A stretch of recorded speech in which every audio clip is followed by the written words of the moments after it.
В декабре прошлого года Кабинет министров Абхазии принял проект постановления о нормах положенности автотранспортных средств, в котором предусмотрен порядок приобретения служебных автомобилей для центральных и государственных учреждений на конкурсной основе. В срок до 31 марта 2020 года все органы власти и госучреждения должны представить на рассмотрение ведомственные нормы положенности автотранспортных средств с обоснованием практического служебного применения каждого автомобиля.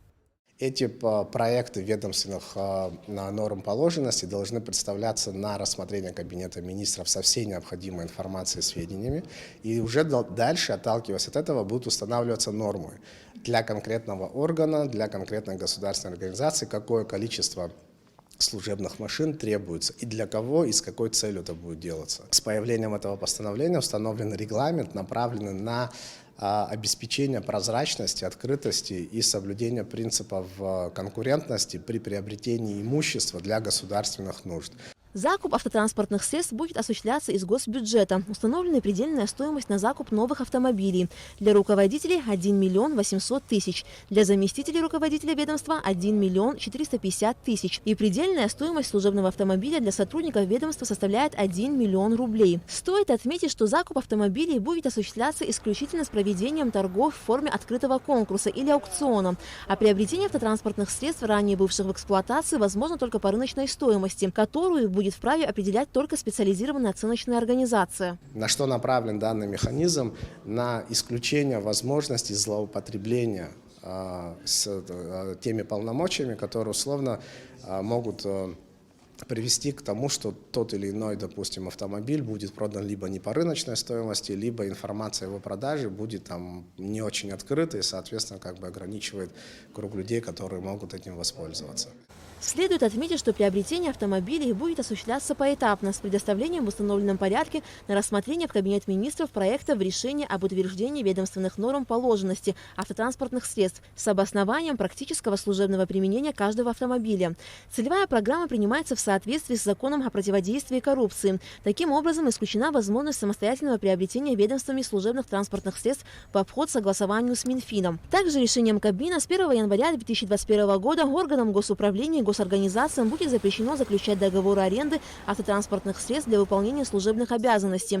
Ограничение не затронет аренды транспортных средств специального назначения. На сегодняшний день на территории Республики Абхазия действует постановление 1999 года о предельных выплатах компенсации за использование личного автотранспорта в служебных целях. Была установлена ставка предела компенсации, максимально это 250 рублей, и то за использование именно автобусов, то есть если мы говорили о легковых автотранспортных средствах, то там речь была о 180 рублях и 190 рублей в месяц. Более того, также в эту компенсацию входили расходы на ГСМ, на обслуживание автотранспорта, то есть мы понимаем, что оно не соответствует сегодняшним реалиям. Поэтому в ходе обращения, опять же повторюсь, ряда ведомств было аппаратом инициировано и разработано постановление, в котором данная предельная ставка компенсации была увеличена до 3000 рублей, 4 и 5000 рублей в соответствии с объемом двигателя и видом автотранспортного средства. Данная компенсация может быть использована только при установлении норм положенности автомобилей для каждого ведомства.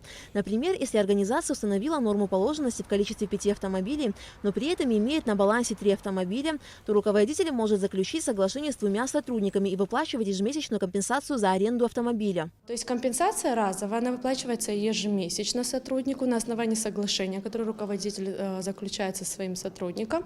Но при этом, если мы говорим о норме компенсации, и привязки его к нормам расходования топлива, то для того, чтобы именно возместить расходы на топливо, тут перед каждым непосредственным заданием, в которое направляется сотрудник, необходимо на основании приказа, то есть руководителя организации или структурного подразделения, выписывается путевой лист, и по итогу данного завершения этого задания также снимаются показатели как на начало, так и на конец показатели одометра.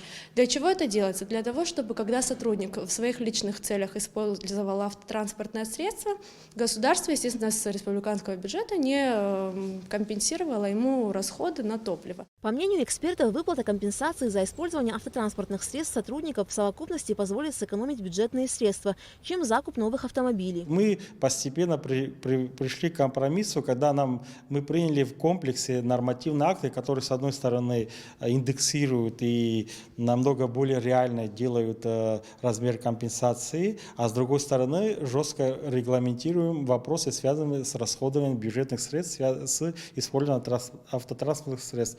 То есть, что у нас получилось в комплексе? С одной стороны, мы определили норму, которая позволяет государственным чиновникам применять инструмент компенсации расходов на использование личного автотранспорта. Но с другой стороны, мы строго ограничили лимит автотранспортных средств, которые могут быть использованы для служебных целей. Согласно принятым документам, не допускается использование служебного автомобиля не в служебных целях, а также передача управления служебным автотранспортным средством посторонним лицам. Контроль за данным пунктом постановления будет осуществлять Министерство внутренних дел. Аля Катрап, Штамат Чиковани, Абхазское телевидение.